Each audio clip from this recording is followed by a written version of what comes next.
ना नहीं तुम्हारी जहां आरफ वो क्या कह रही? वजाहत, घर की नौकरानी को घर की मालकन पर अहमियत दे रखी है तुमने।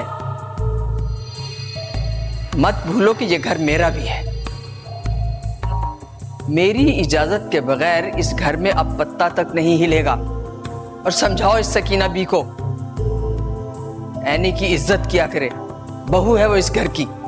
जहारा बेगम, इस घर की एक और बहू अपनी हसरतों का जनाजा लिए इस घर पे बैठी है, उसका दर्द क्यों नहीं जागा आपके दिल में? हलीना की हसरतों का जनाजा निकालने वाली भी आप है सकीना बी, क्योंकि एक अरसा दराज से आप वजाहत के इशारों पर इस कमजोर औरत को घर में लाने की प्लानिंग कर रही हैं। आपा, ये मत भूलिए कि ये मेरी बीवी है। ठीक कह रही हूं वजाहत में। इस औरत को घर में लाने की खातिर तुमने अलीना को जहर आलूद मेडिसिन्स दी, ताकि मैं भी तैश में आकर ये घर छोड़कर चली जाऊं और तुमसे कोई ताल्लुक ना रखूं, ताकि इस कातिल औरत को मैदान खुला मिल जाए। आपा, आप मुझ पे अलीना के बच्चे को कत्ल करने का इल्जाम लगा रही?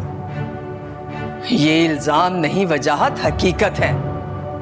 तभी तो सकीना बी को इतनी खुली छूट मिली कि वो ऐनी के सामने जबान चलाए। पापा, मैंने तो कुछ भी नहीं कहा था, सिर्फ अपने बाबा को यहाँ आने की दावत दी, जो उन्होंने मंजूर कर दी।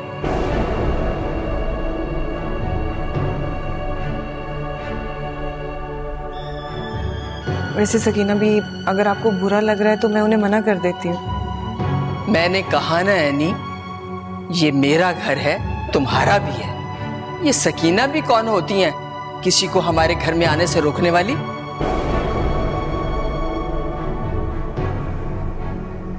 तुम्हारे बाबा भी आएंगे, मैं कहती हूं, और तुम्हारी मां भी आएगी। मैं देखती हूं कौन रोकता है उन्हें। चलो आओ।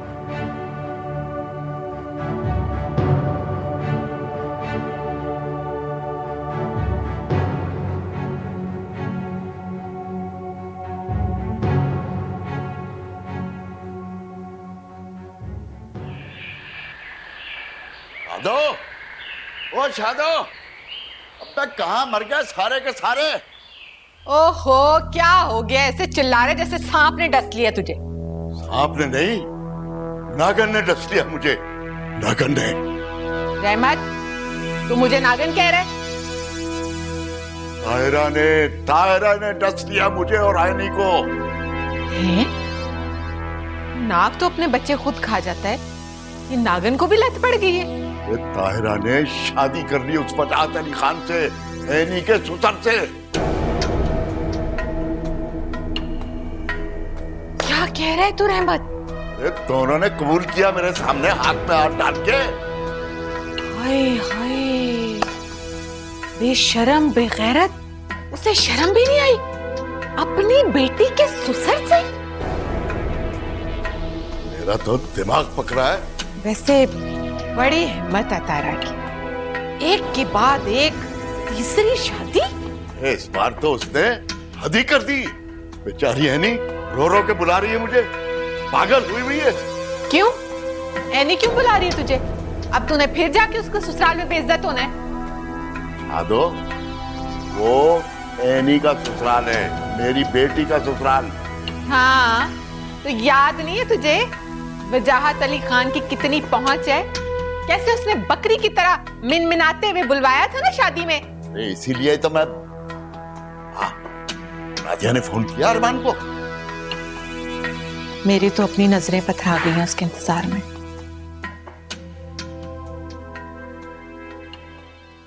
उमर, क्या तुम्हें यकीन है कि उन्होंने निकाह नहीं किया और वो बच्चा तुम्हारे पापा का नहीं है? हाँ यकीन है, क्योंकि जो तुम्हारी माँ ने गेम खेला है ना, मेरे अब्बा उसका भरम रख रहे हैं।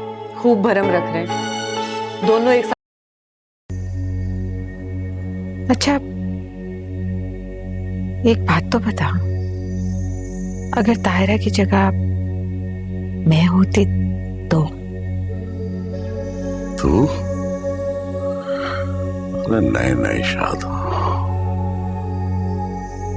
तू होती तो मैं शायद जिंदा ही न रहता, ना इंतकाम लेने के काबिल रहता। तू तो मेरे लिए ऐसा है जैसे जिस्म के लिए रूह।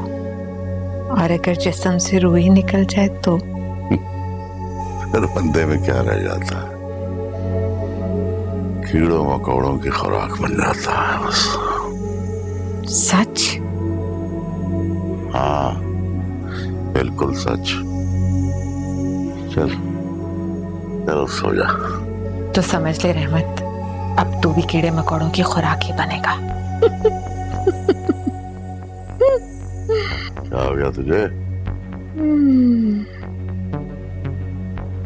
ओ, दिमाग चल गया तेरा। सो जा। कीड़ों मकोड़ों की खुराक।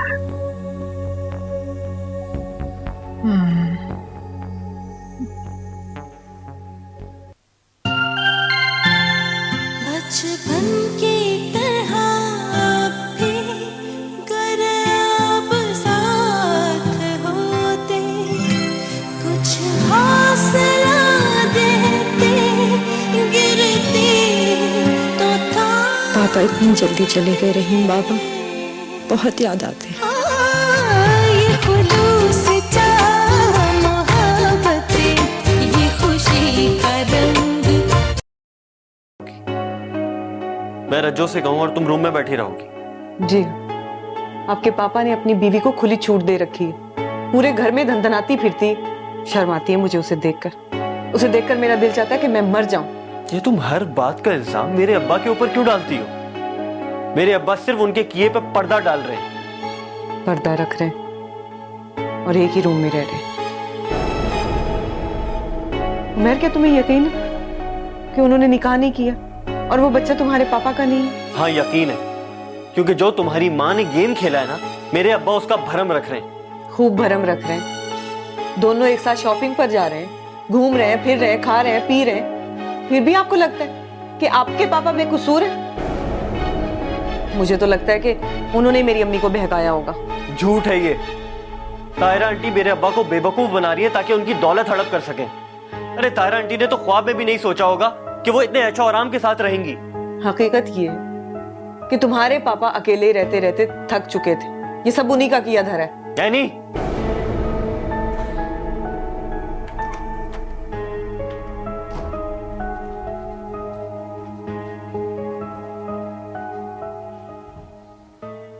आप अपने ऊपर ये चढ़ाया हुआ खौल उतार कर फेंक क्यों नहीं देते? क्यों जिल्लत को आपने अपना लिबास बनाया हुआ है? क्या कह रहे हो मैं? आप क्यों नहीं सबको बता देते कि उस औरत से आपका कोई ताल्लुक नहीं है, कोई रिश्ता नहीं है? क्या तुम अपने और एनी के रिश्ते को झुठला सकते हो? अब्बा, एनी और मेरा निकाह हुआ है। हमारा शरई और कानूनी रिश्ता है। उसके गवाह आप और बहुत सारे लोग हैं। हाँ भाई, तो जाहिर है मेरी शादी के गवाह भी मौजूद हैं। अच्छा, तो कौन है आपकी शादी के गवाह? जरा मिलवाएंगे मुझसे। भाई, सबसे पहला गवाह तो अल्लाह है, फिर शादी का रजिस्ट्रार है, और जाहिर है जब शादी हुई है तो और गवाह और भी होंगे। और ये गवाह बवक्त जरूरत पेश भी हो सकते हैं, लेकिन फिलहाल मैं इसकी जरूरत नहीं समझता। तो इसका मतलब ये झूठ है ना? आप कुर्बानी दे रहे हैं उनके लिए जो आपकी हमेशा की आदत है। हाँ, वाकई तुमने ठीक कहा। तो वाकई बहुत बुरी आदत है मेरी, और अपनी इस आदत पे आज पछता भी रहा हूं। खास तौर पे तुम्हारा मौजूदा रवैया देख के तो मुझे बहुत ही अफसोस हो रहा है इस कुर्बानी पे। काश मैंने ताहिरा को बहुत पहले तलाश कर लिया होता। अब्बा, उस औरत को इस घर से बाहर निकाल दे बस। ठीक है, अगर तुम कहते हो तो मैं निकाल देता हूं घर से, लेकिन मेरी भी एक शर्त है, एनी को भी निकालना पड़ेगा घर से। ये आप क्या कह रहे हैं अब्बा? आइंदा मुझे इस रिश्ते से उस वक्त तक मत पुकारना जब तक तुम ताहिरा को अम्मी कहना शुरू नहीं कर देते। Got my point?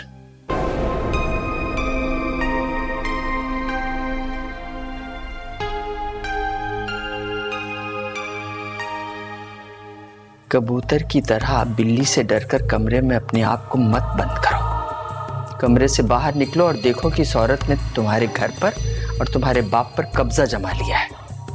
इस घर पर तुम्हारा भी हक है। उठो और अपना हक इस्तेमाल करो। आँख भरा आसमां